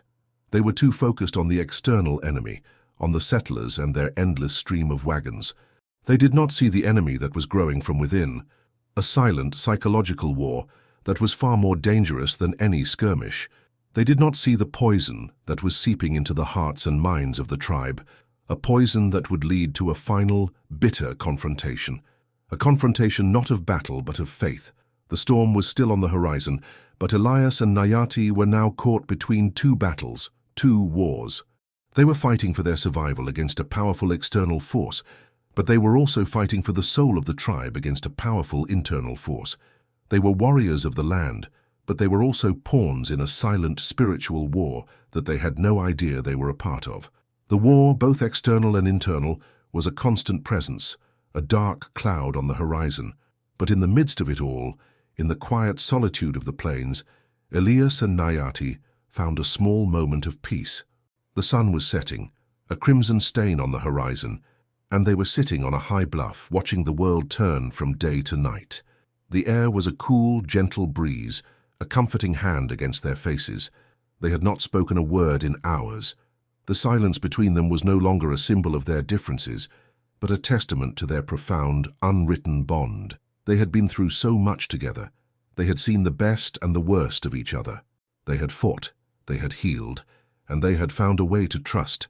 The past, once a heavy, unyielding burden, now seemed a distant memory, a story of a different life, a different time. Elias looked at Nayati, at her face, so strong and so beautiful in the fading light. He saw the fire in her eyes, a fire that had been forged in the crucible of loss and grief. He saw the wisdom in her words, the strength in her hands, and the profound, undeniable courage in her heart. She was a woman of the land, a woman of spirit, and he had never met anyone like her. He was a man who had come to this land to claim it, but he had in the end been claimed by it. He had been claimed by her. He reached out his hand, and with a gentle, tentative movement he took hers. Her hand, so strong and so powerful, was soft and gentle in his. She looked at him, her eyes searching his. She saw the love in his gaze, the quiet admiration, the profound, deep-seated sense of belonging. She saw the man he was, not the man he was a year ago. She saw the man who had healed a stranger, the man who had fought for her people, the man who had, against all odds, found a way to be a part of their world. She leaned in and, with a soft, gentle touch, she kissed him. It was not a kiss of passion, but a kiss of gratitude, a kiss of love, a kiss of a shared destiny. It was a kiss that spoke of 1,000 unspoken words, of a shared history, of a shared future. It was a kiss that said, "I see you, I know you, I am with you." The kiss was short, but in that moment, the world around them, the world of war and chaos, disappeared. There was only the sound of the wind, the sight of the fading light, and the feel of her hand in his. They were two people from two different worlds who had found a way to be one. They were a man and a woman who had, against all odds, found love in the midst of a storm. They sat in silence for a long time, their hands clasped, their hearts beating in a shared, gentle rhythm. The night came, a dark, velvet blanket over the world, but they were not afraid. They were together. They were a part of something bigger than themselves, a love that had been forged in the fire of loss and grief. It was a love that was a testament to the power of the human heart, a love that would be their shield in the coming storm. The settlers, their fear now replaced by a cold, calculating rage, were no longer content to simply retaliate. They had been outwitted, outmaneuvered, and humiliated. They had lost their supplies, their dignity, and they had lost men. They knew that a small, swift, and cunning force was at work. They knew that their enemy was not a large war party, but a few skilled warriors who were using their own tactics against them. Their leader, a cold, calculating man named Colonel Reed, was a seasoned veteran of the Indian Wars. He had seen this kind of war before, a war of shadows and whispers. He knew that the only way to fight a ghost was to set a trap. He devised a plan, a brilliant and ruthless strategy that was designed to lure Elias and Nayati into a fatal ambush. He sent out a small patrol of soldiers, a feigned scouting mission. He instructed them to travel along a well-known trail, a trail that Nayati and her warriors used to move from their camp to the plains. But he also gave them a new order. They were to pretend to be a supply wagon, a vulnerable and tempting target. The patrol, their faces grim, did as they were told. They loaded a single wagon with empty crates, covered them with a tarp, and set out on the trail, their movements slow and deliberate, a juicy bait on a sharp hook. Elias and Nayati, watching the patrol from a distance, saw the feigned weakness, the small vulnerable group of men. They knew it was a perfect opportunity to strike. They saw it as a sign of the settlers' frustration, of their willingness to be drawn out. They saw it as a victory waiting to be claimed. They sent their small band of warriors ahead, their movements silent, their purpose clear. They would ambush the patrol, take their weapons, and send a message. Elias, with his knowledge of the settlers' habits, scouted ahead. He looked at the trail, at the tracks, at the movement of the men. He saw the straight lines, the predictable movements, the feigned vulnerability. He saw a few small details that felt off, a few small discrepancies that nagged at his mind, but he dismissed them. He was a man who had come to trust his instincts, and his instincts told him that this was a perfect trap. He was a man of the white man's world, and he knew how they fought. He knew how they thought. He was so confident in his knowledge that he missed the subtle, telltale signs of the trap. Nayati, too, was caught in the confidence of their past victories. She had come to trust Elias's judgment, his uncanny ability to read the enemy's mind. She saw the patrol as a foolish, desperate attempt to lure them out. She saw them as an easy target, a simple, clear victory. She was so focused on the target that she missed the whispers of the wind, the subtle signs of a hidden danger. As they moved in for the ambush, the patrol stopped. The soldiers dismounted, their faces grim, their rifles at the ready. They were not a supply patrol. They were a bait, a trap. Elias and Nayati, now in the perfect position for the ambush, were a perfect target. They realized it in the same moment, a cold, sickening sense of dread settling in their guts. They were caught. They were surrounded. The whispers of the land, the subtle signs of the trap, had been drowned out by the noise of their own confidence. The final, bitter confrontation had just begun, and they had walked right into it. The world dissolved into a chaos of fire and thunder. The ambush was immediate and overwhelming. As Elias and Nayati broke from the tree line, a volley of rifle fire erupted from the hidden soldiers, the sharp crack of the guns a deafening counterpoint to the quiet plains. The air filled with the angry whiz of bullets and the chilling screams of their warriors. Elias felt a searing, red-hot pain in his side as a bullet tore through his leather tunic, a brutal reminder of the world he had left behind. He stumbled, but Nayati was there, her hand gripping his arm with a strength that was both terrifying and reassuring. "Down," she commanded, her voice a low roar that cut through the chaos. She pulled him to the ground, shielding him with her body as the bullets rained down around them. He could hear the soldiers shouting, their orders a familiar language he now heard as the sounds of the enemy. "Move! Move!" she yelled, pushing him forward. They were not fighting, they were surviving. This was not a skirmish, it was a massacre. Their small, determined force was no match for the superior firepower and numbers of the settlers. Elias, his mind reeling, saw the trap in its terrible clarity. The feigned weakness of the patrol was a brilliant piece of deception. The seemingly careless movements, the exposed position, it had all been a lie, a carefully laid plan to lure them in. He had fallen for it, and his arrogance had cost them dearly. He felt a deep, profound sense of guilt. He had led them here. He had led them to their deaths. But Nayati did not waste time on blame. She was a warrior, a woman of action. She took control, her mind a whirlwind of strategy and survival. She gave sharp, staccato commands to her remaining warriors. "Scatter, head for the river, I will lead them away." Her plan was simple, and it was deadly. She would become the bait, a distraction to allow her people to escape. Elias, his side a throbbing, searing pain, looked at her, his eyes pleading. "No," he rasped, "I will not leave you." She looked at him, her face a mask of iron determination. "You are our guide, Elias. You are our eyes. I will not lose you. The river is our only chance. Go now." He could not argue. He saw the cold, brutal logic of her plan. She was willing to sacrifice herself for the greater good of her people. It was a kind of courage he had never seen before, a kind of love that transcended the personal. He turned, and with a heavy heart he stumbled towards the river, the last remnants of his warriors following him like ghosts in the night. Nayati, with a defiant cry, turned and fired an arrow at the soldiers. The arrow, a streak of vengeance in the moonlight, hit one of the soldiers in the shoulder, drawing a grunt of pain. The soldiers, enraged, turned their attention to her. She was a lone warrior, a tantalizing target. They gave chase, their rifles firing, their shouts of "Get her!" echoing through the trees. She ran, her movements as fluid as the wind, her body a blur in the darkness.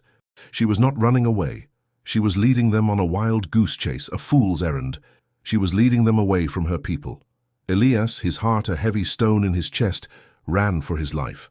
The river was their sanctuary. He led the remaining warriors through the rough terrain, their movements a desperate, chaotic symphony of panic and pain. The world was a blur of trees, a symphony of thundering feet and pained gasps. He could feel the blood seeping through his clothes, a warm, sticky presence against his skin. He was a man of the plains, a man of the earth, but he was also a man of blood and flesh. He was vulnerable. They reached the river, its cold, dark waters a comforting presence in the chaos. He motioned for his warriors to cross, and they plunged into the water, the cold shock a jolt of adrenaline. The current was strong, but they were stronger. They crossed to the other side, their bodies shivering with the cold, their hearts pounding in their chests. Elias, his body aching, looked back. The soldiers were on the other side of the river, their lights a flickering, angry presence in the darkness. They were a powerful, relentless force, a force that was a testament to the might of the white man's world. They were too many. They were too strong. They had been outwitted. He felt a deep, profound sense of despair. He had failed. He had led his people to their deaths. He had lost everything. He had lost his ranch, his old life, and now he had lost his people. He had lost Nayati. But as he stood on the riverbank, his body shivering, his heart a heavy stone, he heard a sound, a quiet rustle in the bushes. He tensed, his hand going to his knife. He was alone. He was a man without a tribe, a man without a home. The sound came again, a soft, familiar presence. He looked up, his eyes searching the darkness, and there she was. Nayati! Her body was a shivering, blood-stained mess, her face pale, her eyes filled with a grim determination. She had a wound in her leg, a red, angry wound that was bleeding profusely. She was alive. She had made it. She had survived. He ran to her, his arms wrapping around her, his heart a symphony of relief and joy. He held her close, his head buried in her shoulder. She was alive. She had risked her life for her people, and she had survived. She was a testament to a kind of love, a kind of courage he had never seen before. But the relief was short-lived. The soldiers were still out there. They were still looking for them. They were wounded. They were alone. And they were in a world that was filled with enemies. The battle was far from over. This was not the end. This was just the beginning. Wounded and exhausted, Elias and Nayati were in a desperate situation. The soldiers, furious at being outsmarted, had redoubled their efforts. Their search parties now fanning out across the plains, their movements relentless. Elias's bullet wound throbbed with a dull, persistent pain, and Nayati's leg wound made it impossible for her to walk for long. They were stranded, hunted, and their only hope for survival lay in a dangerous and unthinkable alliance. They knew they had to find a place to rest, to heal. They were too weak to continue. Elias, in a moment of sheer desperation, spoke the words aloud. "We must find Chaska," he rasped, his voice a low whisper. "He will know where to go. He will know how to help us." Nayati looked at him, her face a storm of conflicting emotions. Chaska was a hot-headed, vengeful young man who had hated Elias from the start. He had called him a coward, a liar, a man who had poisoned his people with fear. He was a man who had chosen to break away from his tribe, a man who had chosen to follow his own path, a path of anger and defiance. Could they trust him? Could they put their lives in his hands? But they had no other choice. They were a man and a woman who were hunted by their own kind, and by the enemies of their own kind. They were in a world that had no place for them, a world that was filled with enemies. They were alone. They moved slowly, painfully, their movements a testament to their profound, unyielding will to survive. Elias, his arm around Nayati, supported her weight, his body a shield against the cold, unforgiving wind. They were a fragile, beautiful, and desperate duo. They were a man and a woman who were fighting for their lives, for their love, for their place in a world that had no place for them. They found Chaska's camp in a small hidden valley, a place that was a testament to his defiance, his rejection of the chief's authority. The camp was small, but it was a place of defiance, a place of hope. The young warriors, their faces grim but determined, sat around a fire, their rifles and bows at the ready. Chaska, his face a mixture of surprise and suspicion, saw them approach. He stood up, his hand going to his knife, his eyes filled with a familiar fire. "What do you want, white man?" he hissed, his voice a low growl. "Have you come to finish your work? Have you come to poison us with more of your lies?" Elias, his voice strained, spoke the words that were a testament to their shared history, their shared pain. "We are wounded, Chaska," he said, his voice a low rasp. "We are hunted. The soldiers are coming for us. They will kill us both if you do not help us." Chaska looked at them, at their tired, blood-stained bodies, at the pain in their eyes. He saw the truth. He saw the raw, brutal reality of their situation. The hatred in his heart, so powerful, so consuming, began to fade. It was replaced by a new, sober understanding. Elias was not a liar. He was not a coward. He was a man who had risked his life to protect his people. He was a man who had fought for them, who had died for them. Chaska, his face a mask of conflicting emotions, knelt down. He looked at Nayati, at the wound in her leg. He saw the pain, the defiance, the quiet strength in her eyes. He knew that she was a true warrior, a woman who had, against all odds, found a way to be a part of a world that had no place for her. He saw the respect in Elias's eyes, the love in his gaze, and he knew that their love was a testament to the power of the human heart. He made a decision that would change the course of his life, his tribe, and his people. "We will help you," he said, his voice a low rumble. "We will protect you. We will fight for you." But the decision was not without its consequences. Cochise, the medicine man, a man who had been a silent, powerful presence in Chaska's camp, was a man of a different kind of faith. He saw Elias not as a man, but as a curse. He saw him as a harbinger of a new world, a world of metal and fire, a world without honor, without spirit. He saw his presence as a betrayal of their people, a betrayal of their God. He began to speak in a low, dangerous voice, his words a poison seeping into the ears of Chaska's followers. "He is the white man," he hissed.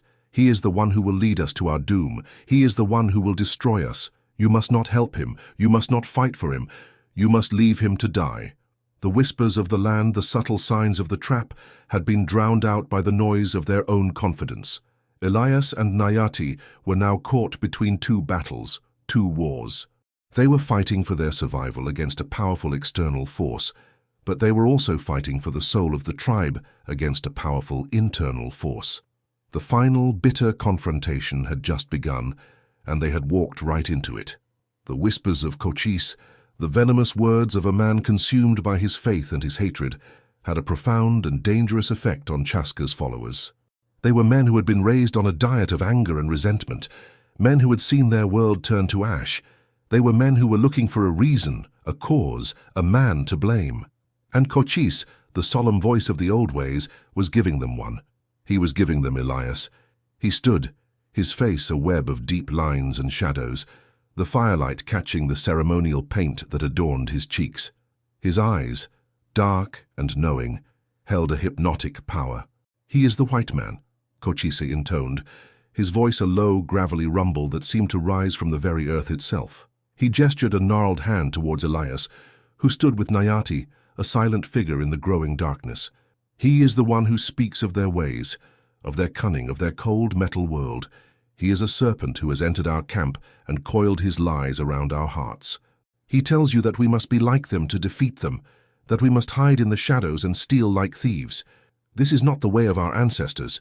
The spirits of the great warriors are watching. They do not fight a war of fear. They fight a war of honor and of blood." A low murmur rippled through the gathered warriors.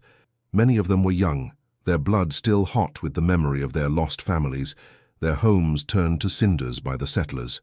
They had wanted a glorious battle, a chance to avenge their dead in a fight that would be told in song for generations.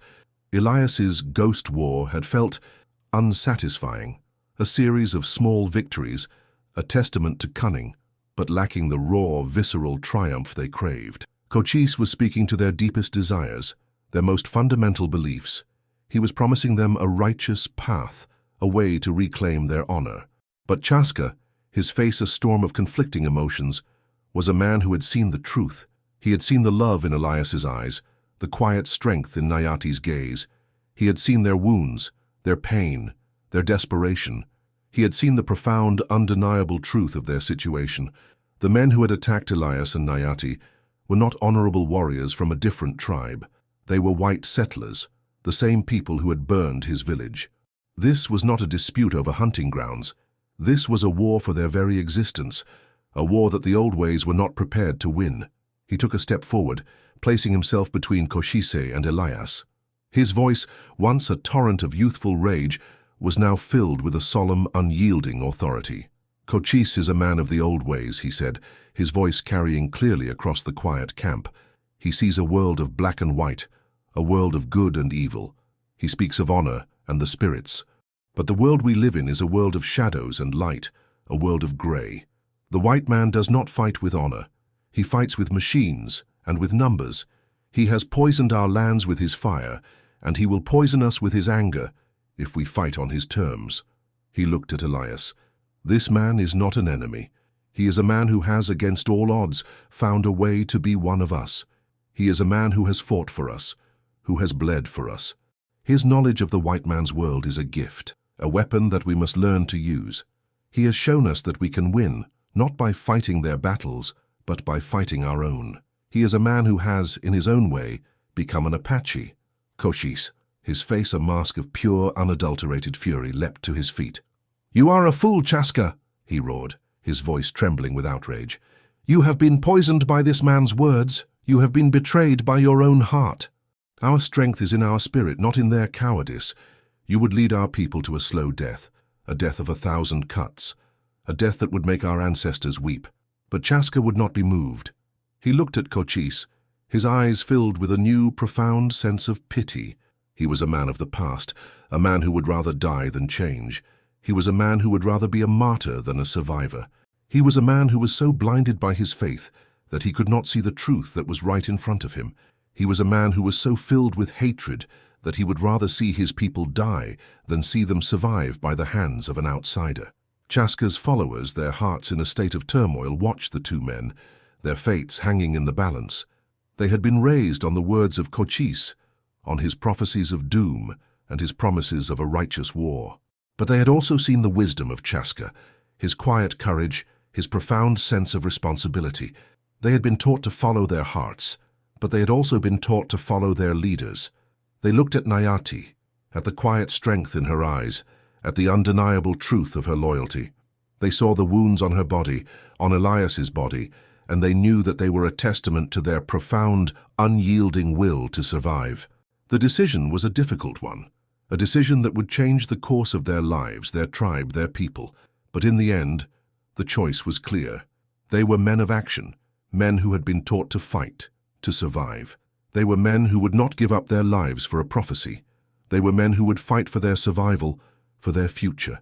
One by one, they stepped forward and stood behind Chaska, their faces grim but resolute. They had made their choice. They had chosen to fight for a new future, a future that was forged in the fire of a new kind of war. Cochise, a man who had been a symbol of their past, a man who had been a beacon of their faith, was now a man alone. He looked at the faces of his followers, his eyes filled with a profound sense of betrayal. He was a man who had lost his people, a man who had lost his faith. He turned and walked away, a bitter and solitary figure, a man who had chosen to be a man of the past in a world that was moving forward. The alliance was forged. Chaska, now the leader of a new, unified force, looked at Elias and Nayati, his face a mixture of grim determination and quiet respect. "We will fight for you," he said, his voice a low rumble. "We will fight for our people. We will fight for our survival." He had been a man of anger, a man of hatred, but in the end he had chosen to be a man of his people. He had chosen to be a man of honor. He had chosen to be a man of his people. The final battle was a culmination of everything they had been through. They were a small but powerful force, a force that was a testament to their profound, unyielding will to survive.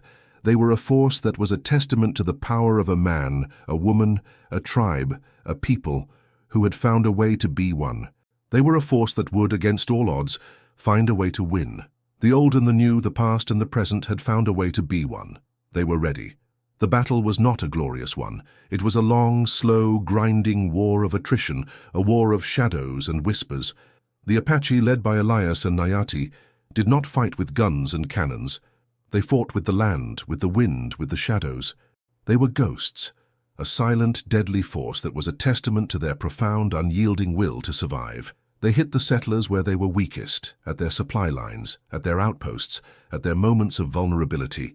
They did not kill them, they did not destroy them.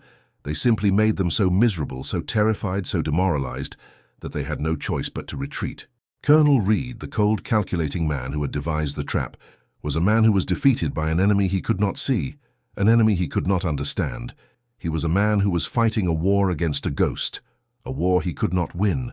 He had been a man of strategy, a man of tactics, but he was no match for a man and a woman who had, against all odds, found a way to be one. He was a man who was fighting a war against a ghost, a war he could not win. He had been a man of steel and fire, but he was no match for a people who had, against all odds, found a way to be one. The battle was over. The settlers had retreated, their retreat a demoralized march of tired, defeated men. The Apache tribe, now a unified, powerful force, was safe. The war was over, but the work was not. The tribe was a land that had been scarred by war, by loss, by pain. But it was a land that was also filled with a new, profound sense of hope, a new, profound sense of peace. The old and the new, the past and the present, had found a way to be one. They were a people who had, against all odds, found a way to be one. Elias and Nayati, now a man and a woman who were a testament to the power of a shared history, a shared destiny, a shared love, were standing on a high bluff, watching the sun set on the horizon. The world was a canvas of orange, red, and purple, a beautiful, peaceful, and glorious sight. They were a man and a woman who had, against all odds, found a way to be one. They were a man and a woman who had, against all odds, found a way to be a part of a world that had no place for them. Nayati looked at Elias, her eyes filled with a profound sense of love, a profound sense of peace. "You are not a captive, Elias," she said, her voice a low whisper. "You are not a man who has been claimed by our people. You are a man who has chosen to be a part of our people. You are a man who has chosen to be one of us."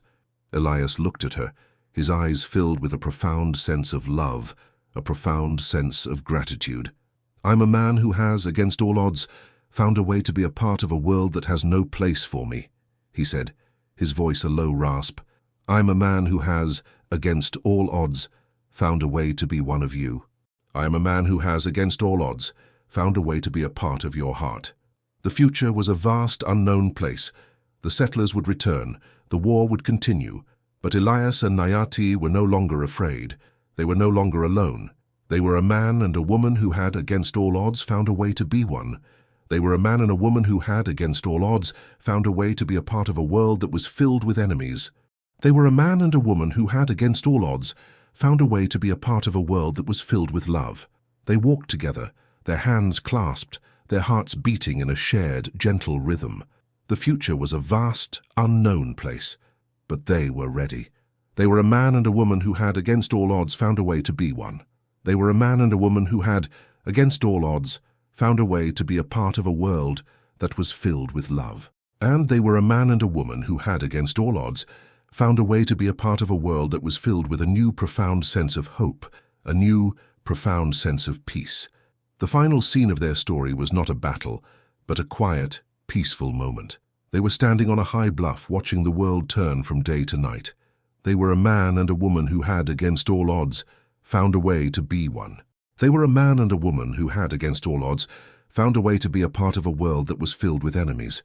They were a man and a woman who had, against all odds, found a way to be a part of a world that was filled with love.